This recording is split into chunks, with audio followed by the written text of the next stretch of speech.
រាជរដ្ឋាភិបាលកម្ពុជាអនុម័តយល់ព្រមទៅលើកិច្ចព្រមព្រៀងលុបបំបាត់ការយកពន្ធត្រួតគ្នាពាក់ព័ន្ធទៅនឹងពន្ធរើប្រាក់ចំណូលនិងការបង្ការការកិច្ចវេះពន្ធនិងជៀសវាងពន្ធជាមួយឡាវនិងហ្វីលីពីនតាមរយៈកិច្ចប្រជុំពេញអង្គគណៈរដ្ឋមន្ត្រីនាព្រឹកថ្ងៃទី24ខែតុលាឆ្នាំ2025រាជរដ្ឋាភិបាលកម្ពុជាបានសម្រេចអនុម័តយល់ព្រមលើកិច្ចព្រមព្រៀងរវាងរាជរដ្ឋាភិបាលកម្ពុជានិងរដ្ឋាភិបាលឡាវនិងរដ្ឋាភិបាលហ្វីលីពីនស្តីពីការលុបបំបាត់ការយកពន្ធត្រួតគ្នាពាក់ព័ន្ធនឹងពន្ធលើប្រាក់ចំណូលនិងការបង្ការការកិច្ចវេះពន្ធនិងការជៀសវាងពន្ធ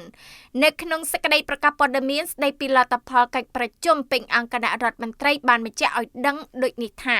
សម្ដេចមហាបពិធិបតីហ៊ុនម៉ាណែតបានសម្រេចអនុម័តយល់ព្រមលើទី1កិច្ចព្រមព្រៀងរវាងរាជរដ្ឋាភិបាលនៃព្រះរាជាណាចក្រកម្ពុជានិងរដ្ឋាភិបាល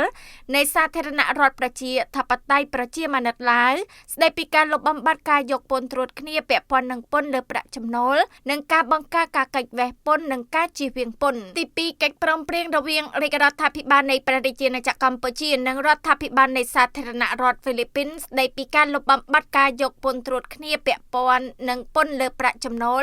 និងការបង្ការការកិច្ចវេះពន្ធនិងការជៀសវាងពន្ធទី3ពិធីសារទី2ដើម្បីធ្វើវិសោធនកម្មលើកិច្ចព្រមព្រៀងរវាងរាជរដ្ឋាភិបាលនៃព្រះរាជាណាចក្រកម្ពុជានិងរដ្ឋាភិបាលនៃសាធារណរដ្ឋសិង្ហបុរីស្តីពីការជៀសវាងការយកពន្ធត្រួតគ្នានិងការបង្ការការកាប់កេងបន្លំពន្ធពាក់ព័ន្ធនឹងពន្ធលើប្រាក់ចំណូល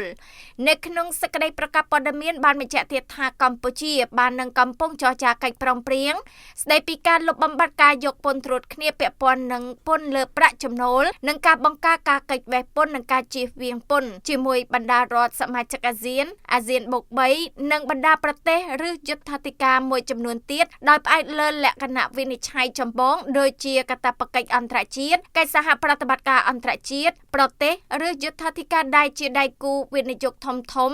និងតាមការស្នើសុំចរចាបណ្ដាប្រទេសឬយុត្ថាធិការទាំងនោះកិច្ចព្រមព្រៀង DTA នេះផ្ដល់នូវអត្ថប្រយោជន៍ជាច្រើនដែលជាការប៉ះប៉ូវវិញដល់ប្រទេសជាហត្ថលេខីដូចជា1ការតេទៀងនិងជំរុញវិនិយោគនិងពាណិជ្ជកម្មអន្តរជាតិ2កំណើនមូលដ្ឋានពន្ធ3រំហូរមូលធន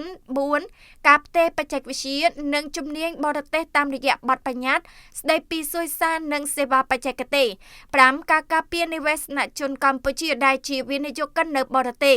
និង6ការពង្រឹងកិច្ចសហប្រតិបត្តិការអន្តរជាតិក្នុងវិស័យពន្ធដារជាពិសេសការទប់ស្កាត់និងការបង្ក្រាបការកិច្ចវេះពន្ធតាមរយៈការផ្លាស់ប្តូរព័ត៌មានរបស់អ្នកជាប់ពន្ធកិច្ចព្រមព្រៀង DTA កម្ពុជាឡាវនិងកម្ពុជាហ្វីលីពីនបានឆ្លុះបញ្ចាំងអំពីគោលការណ៍សំខាន់ៗនៃគោលនយោបាយពន្ធដារអន្តរជាតិនិងច្បាប់បទបញ្ញត្តិស្តីពីពន្ធដាររបស់កម្ពុជាក៏ដូចជាតាមលំនាំគំរូអង្គការសហប្រជាជាតិដែលមានលក្ខណៈអំណោយផលដល់ប្រទេសកំពុងអភិវឌ្ឍដូចជាកម្ពុជា